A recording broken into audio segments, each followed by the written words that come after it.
Hey guys, and welcome back to Cherry Blossom Corner. Today we're playing more Dream Daddy. Last time we went on our first date with Craig, so let's continue.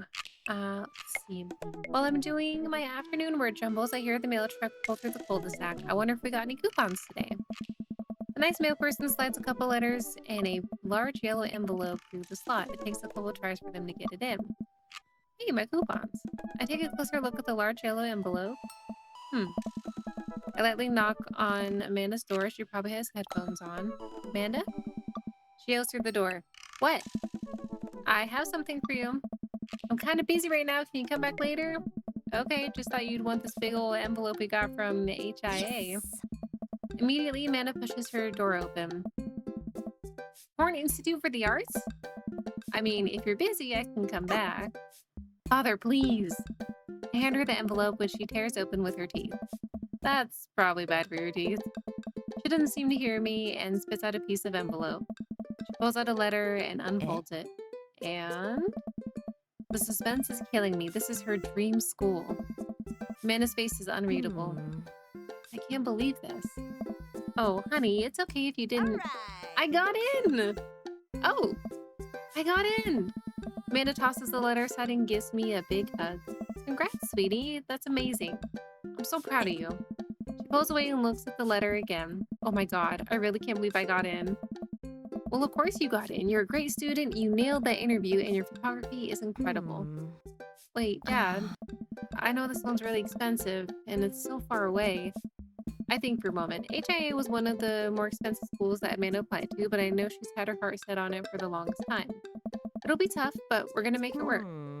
Really? Of course. Amanda hugs me again. Yeah. Thanks, Dad. Okay, sweetie, we're celebrating tonight. Dinner, your choice, wherever you want. Got this. Wherever? Amanda and I walk along the bayside, tearing into our foil-wrapped burritos from a nearby food truck. Could have chosen anywhere in Maple Bay. Cost was not a determining factor.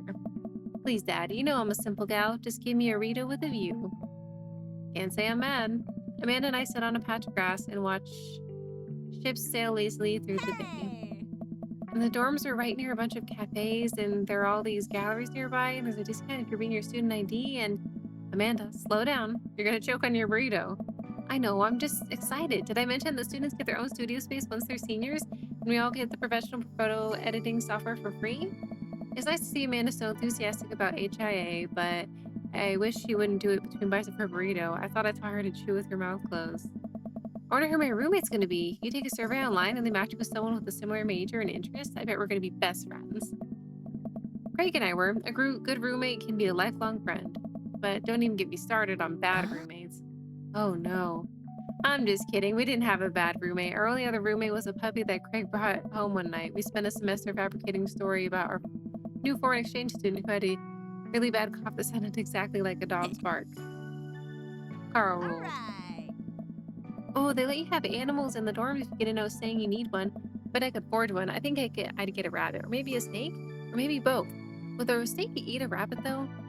Oh boy, I think I'll leave that all up to you. She's so excited. I don't want to disappoint her, but I need to be real for a second. So, you know I had that talk with Mr. Vega.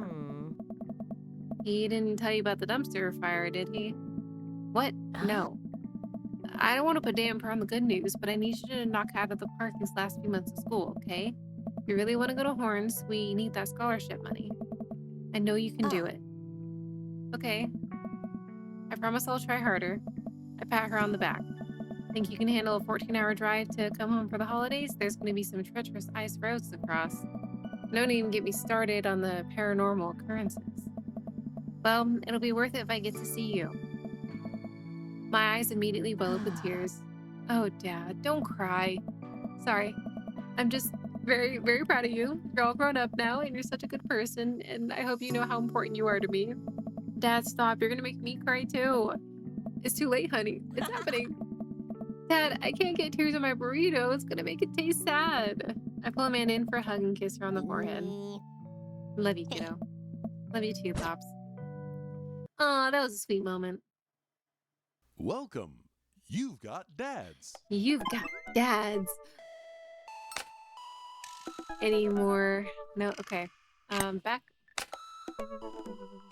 Hey, Cherry, what are your feelings about poker? Beyond hardly knowing her. Poker? I hardly know her. There it is. Well, good talk. Wait, actually, I like poker. I just saw the joke and had to take a shot. Please, Matt, I'm a dad. I'm contractually obligated. No, I get that. Anyway, we've been playing weekly poker games, and if you're I should send an invite your way, that sounds great. I love losing money. We'll see you soon. Wait, is it a mini game? Hold on, save. Lose that money. Matt invited me to a poker night at Joseph's house. I put on my going out coat and walk over. Across the way, I spot Matt, who's walking over from his own house. He's got a case of beer under his arm. Crap, I should have brought something. Hey, man. Crap, I should have brought something. No worries, man. It's your first time. Just bring a full wallet. How long have you guys been at this for? Years, buddy. Just a nice way to keep in touch with the guys. It's never really high stakes. We pass through the fence enclosing Joseph's backyard. Craig, Brian, and Joseph hover around the patio drinking beer and chatting. Robert sits in the corner brooding as usual. Jerry, glad you could make it. So am I. I'm psyched to take all your money. Just like old times. Craig's the resident shark. We prefer the term person who's good at poker. I'm well aware Craig's always been suspiciously good at poker. Are you still as terrible as you were in college? Poker face. Hey, I wasn't terrible. I'm not bad at poker. I'm definitely good at poker. Everyone stares at me. Okay, maybe that was a little defensive. Okay, I'm bad at poker. There's no way you're as bad as Joseph. Joseph shrugs. This is basically my tithing. I'm giving back to the community. Yeah. Plus, I'm having to just sit here and eat all of Brian's snacks. Guess you brought pigs in a blanket. No, Craig. Hey, my cheesy and granola energy bars are just as delicious. Everybody laughs. Let's just get the game going.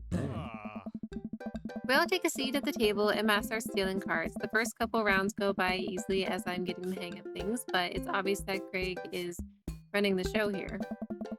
Craig, how did you get so good at this? It's pretty easy. You just start getting a feel for everyone's tell, like Matt will scratch his ear. Hey, Brian adjusts his pants when he's trying to lie. Now, wait a second. And I think you just loudly announce to the whole room when you have a good hand. Yeah, that's me. What's Joseph's tell? Everything, literally everything. That man is an open book. He couldn't lie if he tried. Well, at least I have God on my side. See, you can't even say that with a straight face. What about Robert? Honestly, the man's an enigma. Robert raises a glass of whiskey to us in a solemn salute. Nice. I think he'd wipe the floor with us if he actually tried. I'm just here because I enjoy the company. Robert pulls out his phone and stares at it. Robert, is that a flip phone? Yeah. What are you, a drug dealer now?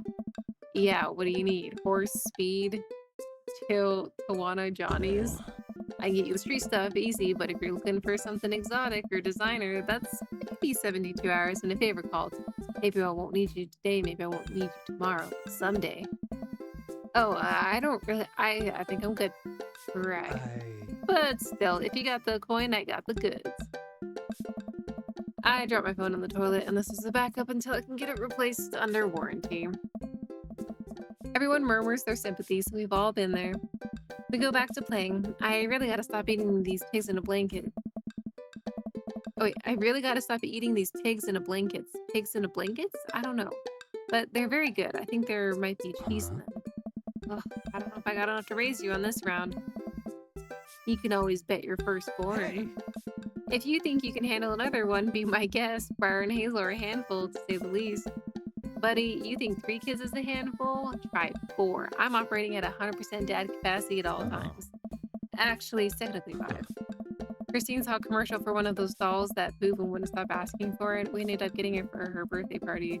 She's so grossed out by the fake baby poop that she makes me change the diapers, so now I'm changing the real baby and the fake baby. There's just a lot of poop in my household right now. Daisy got one of those a while back. One night, I walk in on her after she had tried to take the doll apart to see how the poop mechanism worked, but then she couldn't put it back together and started crying. Poop everywhere. Fake poop, but still. That reminds me of... Wait, do we all have poop doll stories? Ah. Everyone nods in agreement. Oh.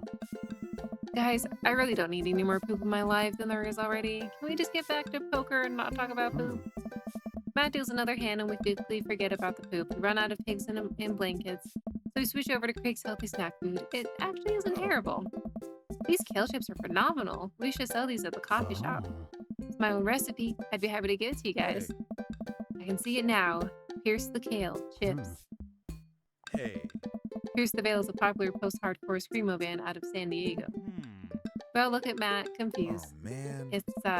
It's maybe not any of your wheelhouses. How's the job nowadays? Busy as ever. I'm toying with the idea of hiring another person to work at the counter, but I haven't found a good candidate. Hey. If Amanda's looking for a summer gig, let me know.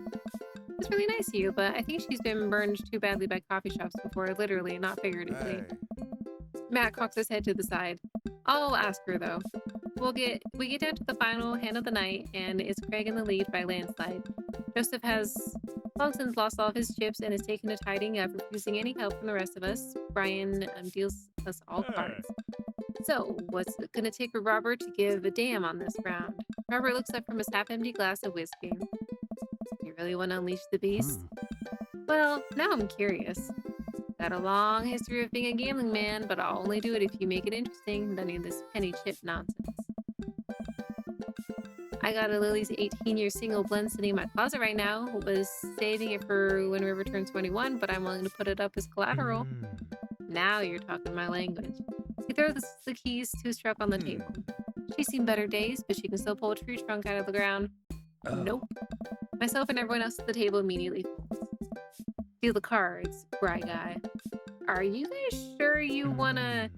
You heard the man. Deal. Brian deals the next round of cards. Craig stares daggers at Roberts, who casually sips his whiskey. So I know what you might be thinking. Robert put his whole workhorse up for grabs, his only mode of transportation. At times in his life, his only home. How could he be so sure of his abilities in gambling? I'll tell you right now, Craig. I wasn't always like this. I was a lot like you, smart, talented, cocksure of my own luck. Great biceps, but it didn't last long, though. I lost everything in a game of pie gow in the back room of a Shenzhen tea house. What I thought was a 3-day business trip. Everything gone. Clothes, money, identification, you name it. I woke up in a ditch near Xiaozu Park and had to make a life new and had to make my life new from there. It took me 3 years to beg, borrow, and steal my way back to the American soil. And in those 3 years, I saw the greatest depths of human fear, loved deeper than I ever had, and lost it many more times over. I see my own death, Craig. I know how I die. It's not like this. So let's make this more interesting. Robert produces the deed to his house from his jacket and tosses it on the table. All I have and all I am. Are you prepared to go the distance? Craig wipes the sweat from his brow. He studies Robert's face intently, searching for any sort of tell that he can find. Robert casually sips his whiskey again. I fold. Everyone erupts. Fine, the whiskey is yours. That's why you don't dance with the devil. So what was it? Were you bluffing or did you have the cards? That's for me to take to my grave, fellas. Next week, boys. Next week. You got it. I'll be there.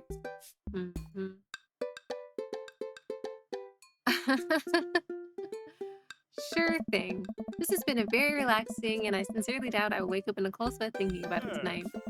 Keep working on that poker face, Jerry. We all say our goodbyes and head our separate ways. Okay, so it's a little side quest. Welcome. You've got dads.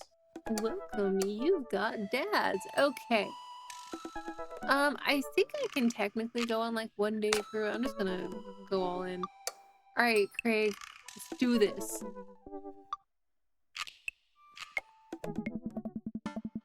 I really want to get some good quality time in with Craig. The last time we hung out, he was so busy with the kids and fending off flirty moms that I feel like we barely talked. Ever since the first time we hung out, I've been trying to get up a little early for runs. I don't think I'm going to be as embarrassing as last time. Maybe I'll even catch up with him now. I type out a message to him on Dadbook. Hey man, been training on my run game recently. Ready for round 2? Craig responds almost immediately. Dude, of course. Emojis. I don't know why he just didn't send an emoji rather than type it out. Another message pops in my inbox from Craig. Let's meet up tomorrow morning for my favorite morning activity, brunch. I type back, brunch? What's that? You run and then you get brunch. Oh, right. Craig and I agree to uh, Craig and I agree to a time to meet in the morning, and I have a chance to spend the evening hanging out with Amanda. So we doing pizza tonight? Again? Can't we do like a salad night? Dad, are you on a health kick? Not yet. I formed the committee to examine the possibility of being on a health kick. They haven't returned, but they're fine. Dad, if you go on a health kick, then I have to go on a health kick by virtue of being under the same roof as you. I don't know if I have the constitution for that.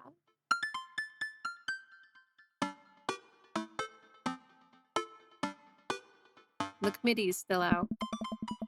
Committee isn't back with its findings yet. This is a multi-year assessment on several bureaucratic levels.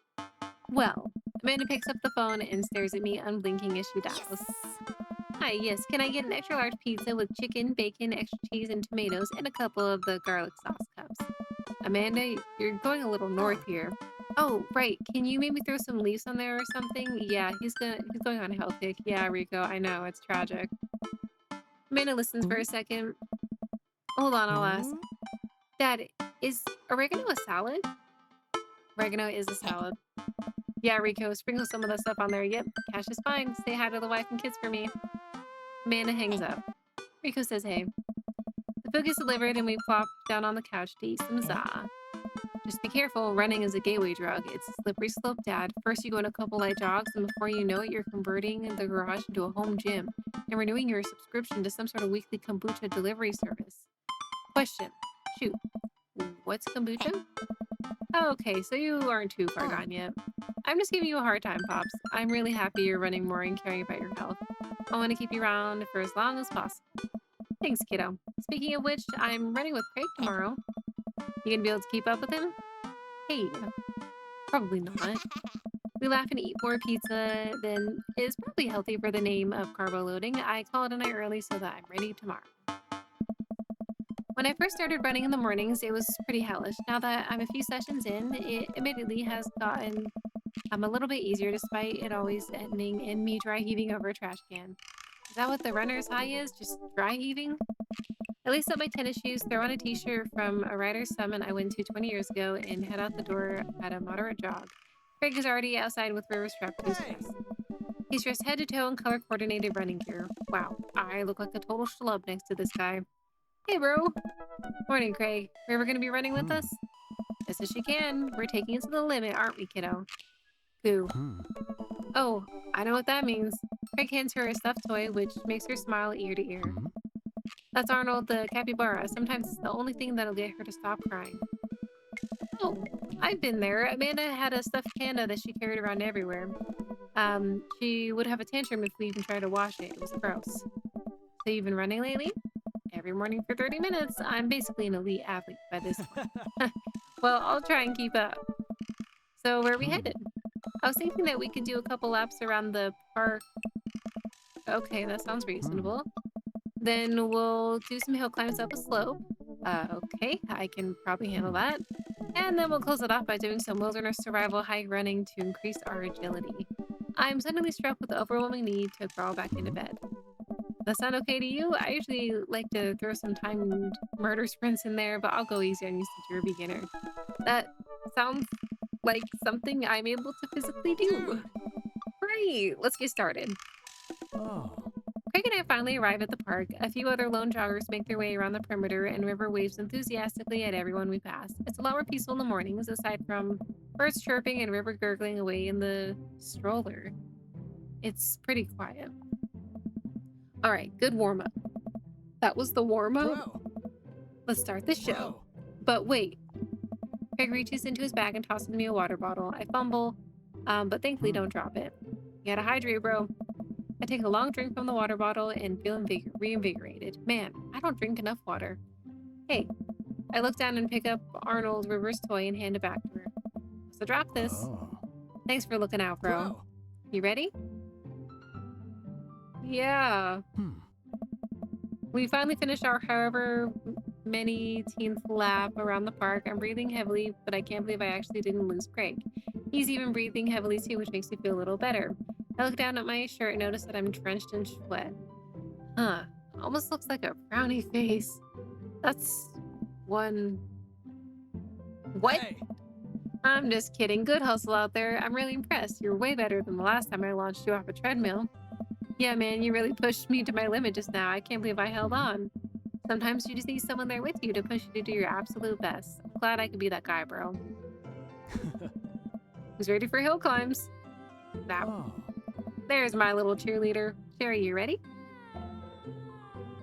I can do or ugh. You bet. Craig takes me to a separate portion of the park where there's a steep hill that seems to go up forever. I strain my eyes to see some other joggers at the top. So, what do we do now? Oh. We run up the thing. That looks like a lot. Cherry, there's two things you need to know about this hill. One, don't stop running till you get to the top. And two, you're going to the top of the hill. Hey! That's not the top. Oh, let's do this. I don't know. I finally reached the top of the hill after making my way past what I originally thought was the top of the hill. Once there, I hunch over to my knees and gasp for air. My lungs are like daggers poking my ribs. I can feel my heart in my ears. River, I'm having a moment, please. Oh boy. Craig looks like he's taking a beating as well. Huh. So he is human. Jerry, put your arms on your head and stretch your elbows. It'll help you breathe better. I do as Craig says. It feels a little better, but I'm still in agony. Oh. And here. Craig tosses me the water bottle again. I hydrate like my life depends on it. Thanks, dude. Bro. Phenomenal work. Can you feel that lightness in your head? That's the runner's high. Oh, that's it. I thought it was just, dying. Want to take it slow for a bit? I would like that very much. As we're catching our breath, River starts crying. What's wrong, Sweet Pea? Do you want to play with Arnold? Craig looks around us. Oh boy, man down. I think we lost Arnold. River keeps wailing. Hey! I've abandoned my child's toy. We gotta find him, dude. It should be simple, right? We just gotta retrace our steps. I remember River last having it down at the bottom of the hill. Craig and I jog down the path searching high and low for the stuffed capybara, which Craig takes the time to explain to me is a large rodent native to South America. We get to the place where River might have dropped it, but it's still nowhere to be found. Looks like we've got a mystery on our hands. We'll have to get to the bottom of this. I suspect foul play. Looks like this is a prime case for world-renowned Detective Blossom. Dude, it's time for a bro adventure. A bro venture! We high-five and decide to jog back to the park to see if we can find any leads. So it looks like there's a couple more places to check and some bros around here that we can interrogate. Bro. Sounds good. Wait, who's good cop and who's bad cop? I think about it for a second. Well, I think that with your stature and overall resilience, you would make an intimidating bad cop. But on the other hand, you do have an adorable baby strapped to your chest. That softens the edges a little bit. Oh. All valid points. I think you would make a great good cop because of your continual attitude and willingness to try new things. But then again, I've seen how you get when there are too many commercial breaks during a show, so you have the potential to be a scary bad cop. I don't want to have to watch meat hell in 3-minute segments with 5 minutes of commercials in between. They're loud. The commercials are too loud. I just want to watch my shows in peace without people yelling me to buy wiper fluid and stuff. Hey! Case in point. Let's play it moment by moment. Smart.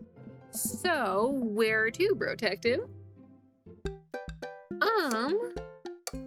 Let's save. Let's go to the woods. We make our way to the outskirts of the park. There are a couple of benches by the dense tree line. Looks like Robert's here all by himself. This also seems like the perfect place to look for clues. Interrogate Robert. Maybe Robert saw something. We walk over to Robert's bench. Oh. Hey, Rob. Don't call me that. Okay. Hi, Robert. Don't call me that either. Okay. Hey, buddy. Oh. Oh, what are you up to? Thinking. This is my thinking bench. I have to get a solid 2 to 3 hours of brooding in per day, filling quotas. Have you by any chance seen a small stuffed capybara around? Capybara is it's a large rodent native to South America. I know. Oh. So have you seen one? A stuffed one, not a real one. That would be weird. I'll be bad cop. All right, Robert, we've been nice. Help us out, or I'm gonna go off. Learn how to fight, and then come back here to kick your ass. You learning how to fight? Please. Well, fine. If you don't tell us what we want to hear, I want to spoil the season finale of Long Haul Paranormal Ice Road Ghost Huh? Truckers. You're bluffing. Hmm. My buddy here doesn't play by the rules. Cherry will do it. Callum and Flint crashed into a haunted. Excuse me? Stop! You're a monster. Oh. Robert sighs. I haven't seen any goddamn capybara, okay? Damn. We return to the woods. Look for clues. Craig and I search through the outskirts of the woods, hoping to find anything that might lead us to Arnold. There are a couple of cigarettes and empty beer cans scattered around the thicket. This is probably a hot spot for edgy teens to hang out at night and say swears and stuff, but it doesn't look like there's any recent activity that might be capybara related. This might be a dead end, partner, bro. Move to another part of the park. Let's go to the playground. We make our way over to the small playground at the edge of the park. A couple kids play on a jungle gym while parents watch on the nearby benches. Over on one of the benches, I spot a familiar face. Let's look for clues. Craig and I, two grown adults, walk onto the playground and begin examining it meticulously for clues. There's no forensic evidence here, no stray capybara hairs at least. After searching fruitlessly for some time, we look up. All of the parents are staring at us. We smile and wave as we awkwardly slink away. I'm gonna save again. I'm gonna try to calm River down. This is a pretty nice playground. Might as well get a couple swings in. Well, what about Arnold? Maybe having a little swing might calm River down. Might buy us some more time. You're right. She's about to go nuclear. This might prepare her for the possibility of us not being able to find Arnold. Life is cruel and tough, but at least we'll always have swings. Craig straps River into the baby swing and gives her a gentle push. She giggles. I take a seat on the swing next to her and immediately realize that I'm stuck. River seems to love that. Craig eventually helps me out of the swing, and we decide to get back to the investigation. Okay, let's interrogate Joseph. Let's see what Joseph's up to. We jog over to Joseph, who seems to be engrossed in his book. Joseph! Joseph nearly drops his book. Hey guys, didn't think I'd see you two out here. Sherry, are you exercising? Sure am. You know me. I just love to run and be healthy. That's kind of my whole thing. Well, what are you reading? Oh, just a book on knots and rope tying. For boats, boat ropes. Right. Say, you didn't happen to see a stuffed capybara around here. What's a capybara? It's a large rodent that's native to South America. Joseph thinks for a second. Haven't seen one around. I'll tell the kids to keep an eye out. Your kids are here? Joseph looks around. They were here a second ago. Must have gone exploring around the park. Do you know where they could have run off to? They're kids. They get into mischief sometimes, but they always come back. Sounds a little suspect, Joseph. Mischief, you say? Wait, am I being interrogated right now?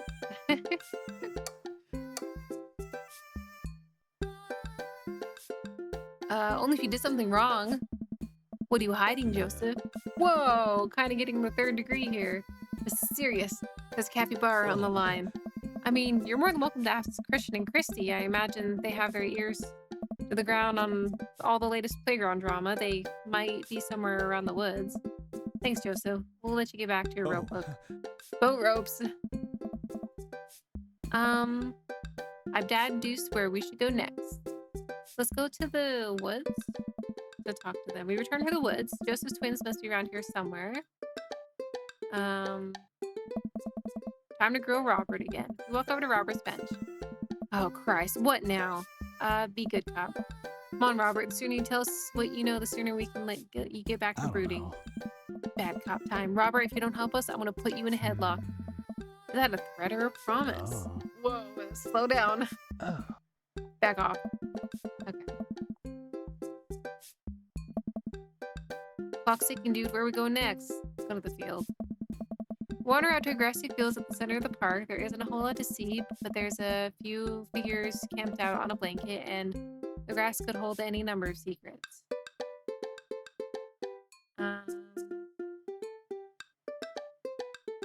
Look for clues. We carefully comb through the field of grass and flowers. I can't seem to find much besides a couple of ladybugs and a nickel. While looking, Craig calls out to me from across the field. Cherry! Oh.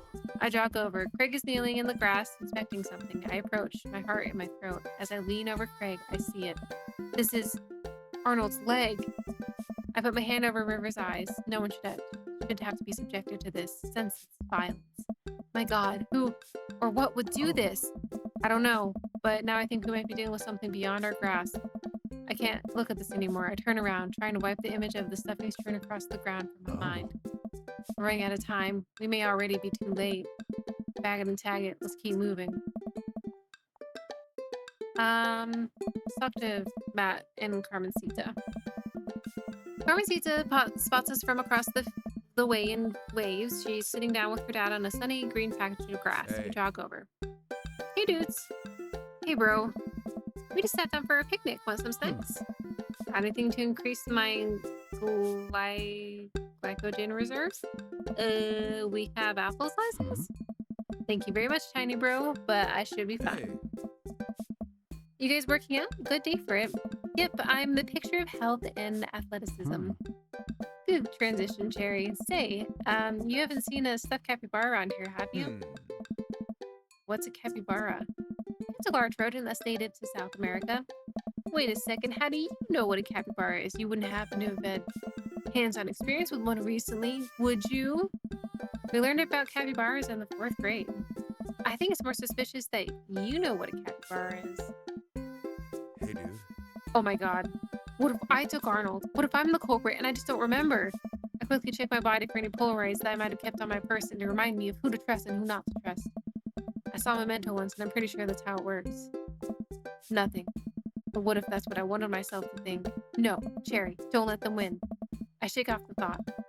I saw a couple squirrels over by that tree though. I don't know if that helps, but if you want to see some cute squirrels, you should definitely check it out. No.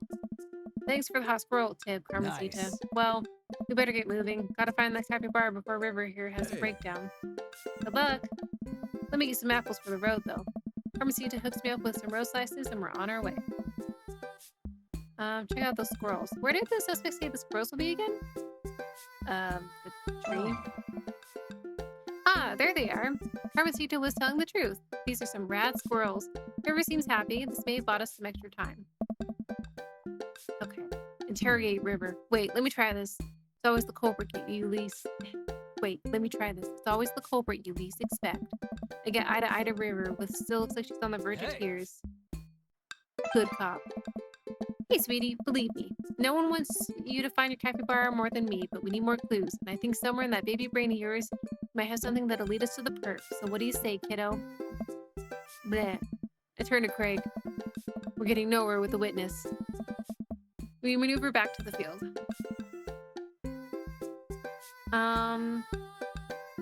Let's head back to the woods. We return to the woods. Joseph's twin must be around here somewhere. Interrogate Robert. Oh, Christ, what now? Be bad cop. Robert, I'm gonna keep being vaguely threatening until you tell us something useful. I haven't seen any goddamn capybara, okay? Crap, I was really nailing the bad cop bit too. I thought for sure we had something. Hey. Now what, bro? Joseph said his twins were around here somewhere, but I have no idea how we're supposed to find them. Wait, those creepy kids?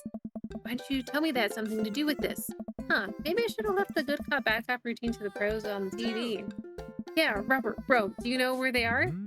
I do. A lot of people underestimate the senses of a man who breathes. I saw them lurking around here a little while ago. Where'd they go? Ran into the woods. I'd be careful though. I don't trust them. But then again, I don't trust anyone. Not even you guys. Not even that baby. I take that back. You're an old soul, kiddo.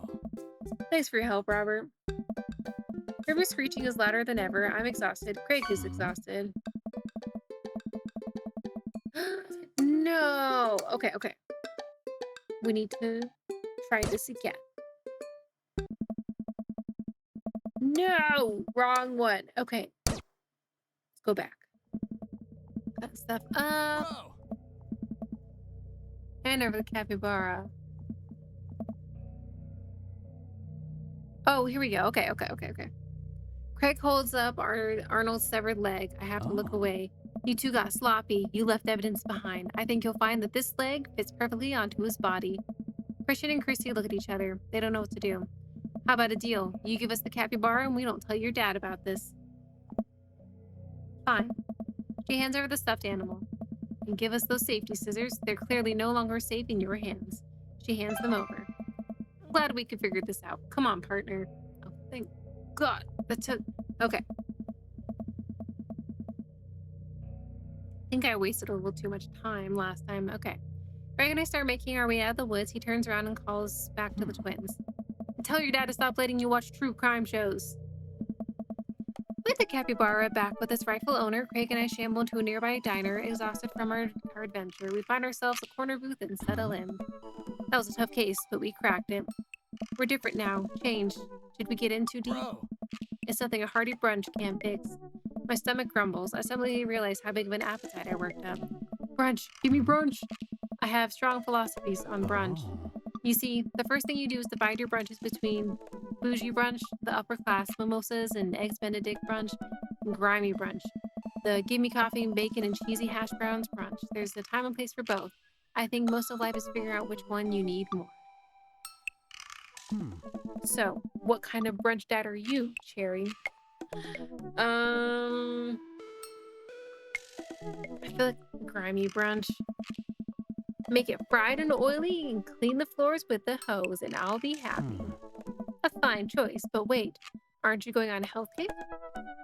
I lied. Gotta treat yourself. Are we not dads? And this brunch not a higher calling than a mere diet? Hmm. Oh, he really liked that one. Student becomes the master. A young waitress passes out menus as Craig situates River into a high chair. Is this your kid? You betcha. She's so cute. Hi, you. A blip. Hey, kid, middle school's being really tough, but if you can make it through that, you can make it through anything. The waitress walks away after winking at Craig. Seems like you're the most eligible dad bachelor in town. Oh. Guess so. Anyway, here's the thing about brunch. You don't do business during brunch. Brunch is a time for rest, relaxation, and restoration with those that you love. And while we're having brunch at a traditionally brunch time, the most important thing to remember is that brunch isn't time. It's a state of mind. Hmm. You can't have brunch on your plate. You can always have brunch in your heart. I don't disagree with you. I just don't know if I can match your intensity. Oh. I'll open your eyes, bro. Just you wait. We order our food, and the waitress, after very blatantly hitting on Craig multiple times, eventually brings us our brunch feast. River munches on cereal right next to us, more or less managing to get it in her mouth. I gotta say, man, it's really great having your background to hang out with. Things have been so busy with work and fitness and the kids. I just haven't had time to really go out and get to know people. With you here, it's like we're up where we left off. Know the feeling, man. Moving to a new place could have been really tough for me, especially with Amanda going off to college soon. You're making this a lot easier. Craig smiles. Dude. It feels really good to go on another BROVENTURE with you, dude. Just like old times. For a while, I forgot about anything that was bothering me in my life, and it was just you and me and more coffee. Oh. Oh, no thank you. So, do you like work out? Yeah, mostly calisthenics, but I try to lift as part of the regimen. That's so cool. I've been looking for a workout buddy, you know. I wish I could help you out, but I'm enjoying brunch with my workout bro right now. Hello. Well, if you change your mind. Waitress slides a folded note to Craig and walks away. Craig makes a face as he reluctantly puts it in his pocket.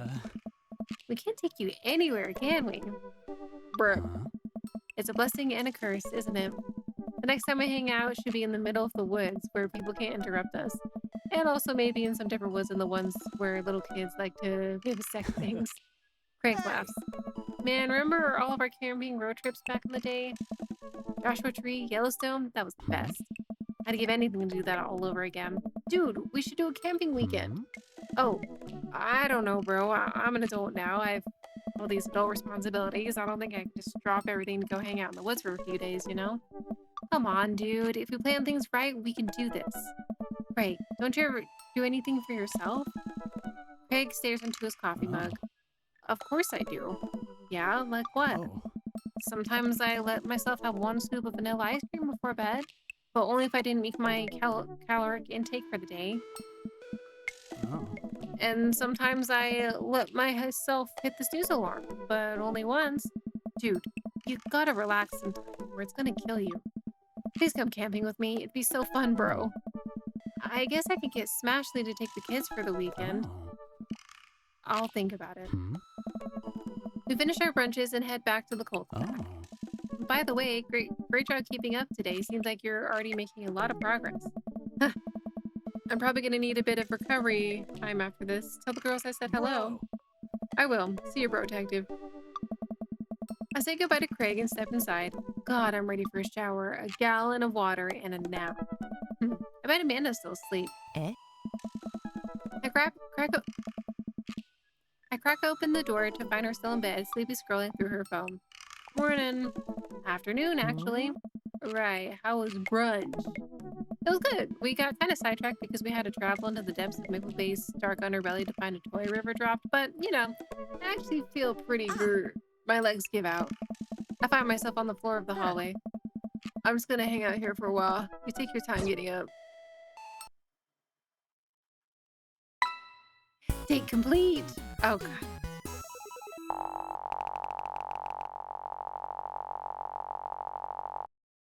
That was a Yes! gold S medal rank! performance for sure. Yes! Oh my gosh, I tried so hard. Oh, we did it.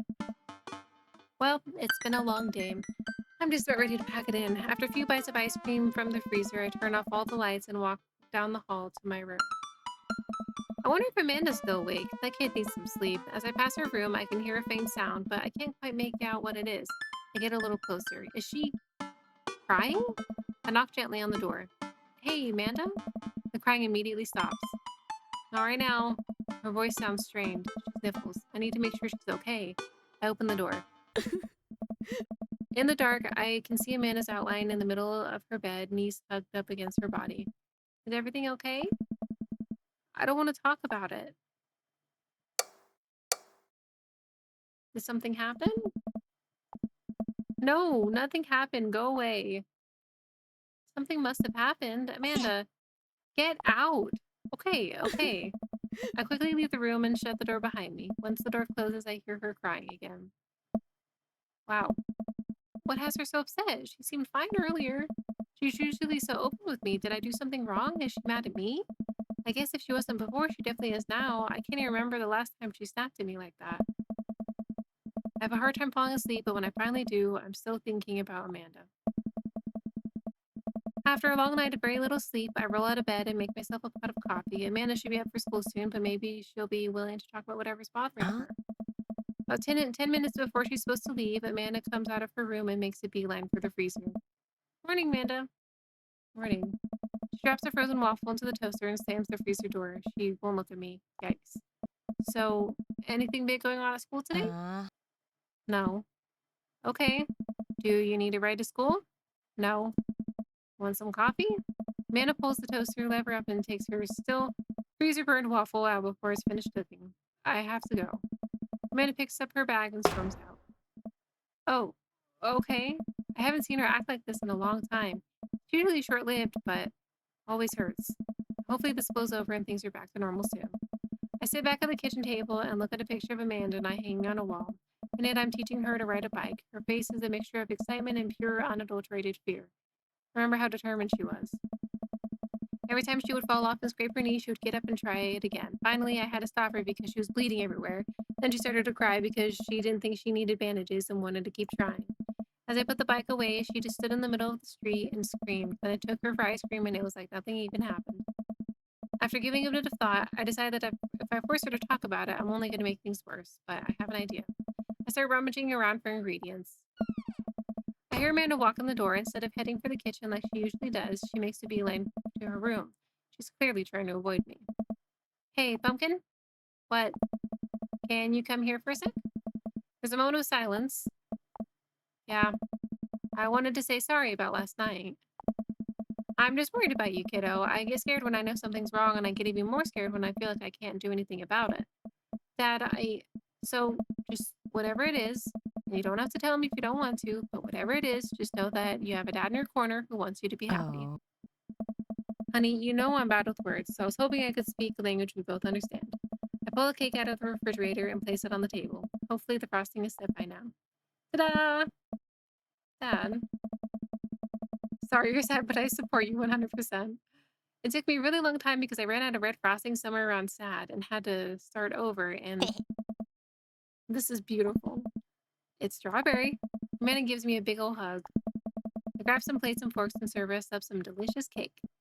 So, it's really stupid. What is this whole thing? I know I've been really weird lately, and there's just, I don't even know how to explain it. I feel like I might have to make you a chart. I'm listening. Do you want me to take notes? I guess I should start from the top. So, you know how Emma R is going to that fancy art school in California, right? Emma R. Uh, Say the other one? I guess you're not technically wrong. It's good to have a fallback, just like that one. Anyways, ever since she got the acceptance letter, I've been feeling like she's drifting away, you know? And she's been spending a lot more time with Grace and Emma P. And I thought it was all in my head for a while, but then I found out from Rosie M that both of the Emmas, Grace and Noah, all went to a party at Mackenzie F's. On the same night, they all told me they were busy studying for Calc AB final. Yikes. So, another important piece of information is God, this is embarrassing. I have a crush on Noah. And that's the thing. What? Whoa, I had no idea. I definitely didn't know that. Okay, you're a bad liar. So are you. I learned from the worst. Anyway, so the only person I told about the crush was Emma R, and she promised not to tell anyone. I didn't confront them about the party thing because I didn't want to start drama, so I just kept quiet and keep going about my business. Amanda sighs. And then one day, I invite everyone to get nachos at the mall, and after not texting me back for like 2 hours, even though none of them ever put their phones down for more than 60 seconds, they all say they're busy, like simultaneously. So I tell them, never mind, I'll just eat nachos at home, right? But we're out of chips, and I really wanted nachos. Totally understandable. So I go to the mall anyway. I get to the food court, and who do I see there but Grace, Emma P, Emma R, and Noah, all hanging out together and eating nachos without me. What? It gets better. I'm standing by the escalators watching them, and I realize that Noah has his arm around Emma R, which is kind of weird, right? But then they kiss. No. Yes, I know. So I storm over there and I'm like, hey. And Grace drops a nacho on her shirt because of course she does. And Emma R just like glares at me. Grace, nothing is coming up. I don't know who that is. Grace is the boring one? Well, yeah, but that's not the important part. Grace is the one no one really likes, or I guess that's me now. But anyway, nobody will say anything, and I'm just like, you guys suck, which I realize is not the most eloquent thing to say, but I was very angry and really embarrassed, and I wanted to get out of there. So I left, without nachos, might I add, which only further contributed to this shitty day, and immediately drafted a super long text to the group chat asking them why they've been so weird. And then I wrote another one to MR asking how long the Noah's thing been going on. And sorry, that's a lot. You're still following? What did Emma R say? Ooh, okay. Get a load of this. Emma R says, you know what? Let me just read it to you. Amanda pulls out her phone and reads word for word in Arju's long string of text messages. Can you believe that? I cannot believe that. I care so much about Amanda's social life and mental well being, but man, do I not understand what she's talking about. This is all beyond me, but I'm trying my hardest to be supportive. They were dating in secret for like months. So I told her that she's being a really terrible friend. And she's like, well, if you think I'm so terrible, then just stop being my friend. And I was like, okay. And then she left me on red. And then, wait, left me on red? What's that? Oh, like, she saw my message and didn't reply. And I know because there are red receipts. I don't know what red receipts are, but I'm gonna nod and pretend I understand. Gotcha. So while this is all happening, I'm talking to Emma P about how mad I am because she's at least being kind of reasonable. And I'm venting to her about how pissed off I am at everybody and stuff. And then out of nowhere, Noah texts me and is like, how could you say that about me? And I'm like, say what about you? And he tells me that Emma P sent screenshots of everything I told her to the group chat I got kicked out of. All right, I think you lost my screenshots, but definitely sounds bad. There's so much more, but honestly, it's just all really stupid teenager stuff. Bottom line is that everyone dropped me, half of my grade hates me, and now I have no friends. Amanda, I'm so sorry. I expected it from everyone else, but MR's been there since mom died. I can't believe she would just stab me in the back like that. I'm not even that mad that she's dating Noah. I'm just upset that she lied to me about it for so long. Amanda stabs at the remnants of her cake. Okay, I take it back. I'm kind of mad she's dating Noah. Like, what did I do wrong? Why did everyone just suddenly decide I'm not cool anymore? Why wasn't I enough? I don't understand. And as mad as I am at everybody, like, I miss them, Dad. Amanda looks so dejected that I almost can't take it. What could I possibly say to Oh help? no. Anyways, that's it. That's the whole sordid tale. Thanks for listening. Tune in next week for more hot gossip. Wow. I know it's pretty dumb. It's not dumb. No, it's a stupid thing to be upset over. Amanda, your feelings are real. Don't ever be mad at yourself for having feelings. I guess. Unless you've secretly been a robot who's been approximating human feelings this whole time. Dad, if I was a robot, I would have transformed into a monster truck a long time ago. But seriously, I know you probably don't want advice, but I feel like it's my duty as a dad to bestow upon you a few nuggets of fatherly wisdom. Huh. High school sucks. Honey, high school sucks. You make friends with people just because they're there. When you're still living in your hometown, there's a pretty small pool of people to choose from. But once you go to college and once you get out into the real world, you're going to be exposed to all sorts of people, and it's going to be easier to make friends with people who really get you. Some of those friendships can last a lifetime. I mean, look at me and Craig. And some of them only last a little while, and that's okay too. You're going to make so many awesome new friends at our school. Ultimately, I think this says way more about their character than it does about yours because you're amazing. And if they can't see that, well, that's their problem. I'll keep that in mind. I looked down at the table. Did we just eat that whole cake? Ah. Yes, we did just eat that whole cake. Well, good talk. Amanda gets up to go to her room. Before she closes her door, she turns around. Hey, Pops? Yes? Thank you. You are always welcome. I Love you, love you Amanda. too, Dad. Aww. Welcome. You've got dads. What the heck is this? Dad Mazan. Hi, this is Stephen from Dad Mazan. I'm out front with your delivery. Oh, okay, yes, I'll be right down. Wait, no, sorry, I need to put on pants first. I can't find my pants, but I'm wrapped from the waist down in a duvet. Are you cool with that? I can come back tomorrow.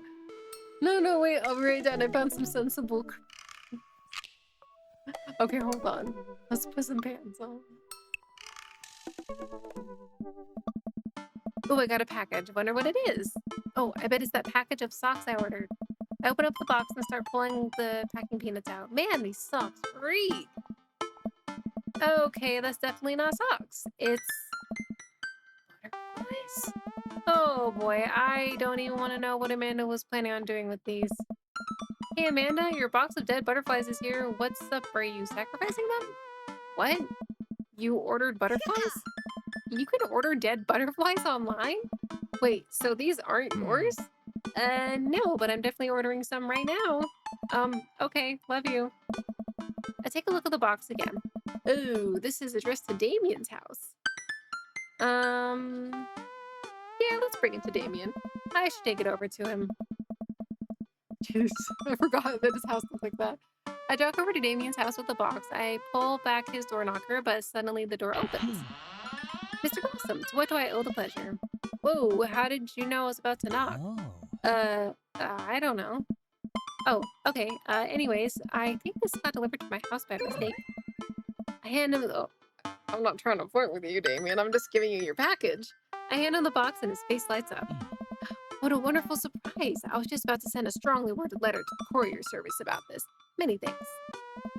Not to pry, but what are you going to do with those butterflies? Would you like to see? Alarm bells ring in my head. This is how you die, Cherry Blossom. Damien leads me into a study where he set up some sort of workstation. Above his desk is a wall of pinned butterflies, moths, and beetles. Oh, wow, that's really something, Damien. I'm quite proud of my little collection. You do all this yourself? Of course, I find it rather relaxing. How do you... It's simple. Here, let me show you. These aren't quite ready yet. They'll need to be rehydrated overnight so they're easy to work with. I have some over here that are ready to pin. Damien takes a seat at his desk while I hover behind him. He picks up a little triangular paper package and snips off the edges.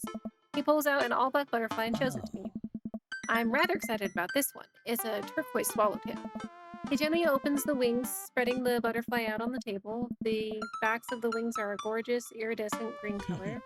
Oh, and the pigment on this one is so nice too. Anyways, pinning a butterfly is actually very simple. It just requires a delicate touch. First, I'll put a pin through the thorax. Damien slides a pin through the middle of the butterfly and places the butterfly on a piece of styrofoam. He carefully arranges the antenna with 4 steps and begins placing paper and more pins on and around it. He does this so effortlessly, it's almost hypnotic. I have a frame here that this one will look quite pretty in, but I'll need to let it sit for a couple days until it's ready. And then what? Oh. I remove all the pins and put it on display with the others. I take a closer look at Damon's collection. One with bright blue wings keeps drawing my eye. This one's so pretty. Damien takes it off the wall. Ah, yes, that's a blue morpho, one of my favorites too. He hands the small frame to me. Oh. Here, I think this would look lovely in your home. Oh, I couldn't take this. I insist. Believe me, I have more than enough. Thank you. Hmm. If you ever have an interest in pinning some insects yourself, you know where to find me. I think I'll leave that up to you. I feel like I'd probably break them in half with my butterfingers. Oh. Nonsense. You have beautiful, steady hands. You'd make a fine taxidermist. Am I blushing? Damien walks me to the door and gives me a warm smile as I leave. Do take care of yourself, Cherry. Thanks for allowing me to share my odd little hobby with you. Well, that was a nice little Damien Welcome. sidetrack. You've got dads. Okay, let's save. So before we do the third final date with Craig, that is going to be it for this one. But thank you guys so much for watching. Don't forget to like and subscribe, and I will see you guys in the next one. Bye-bye.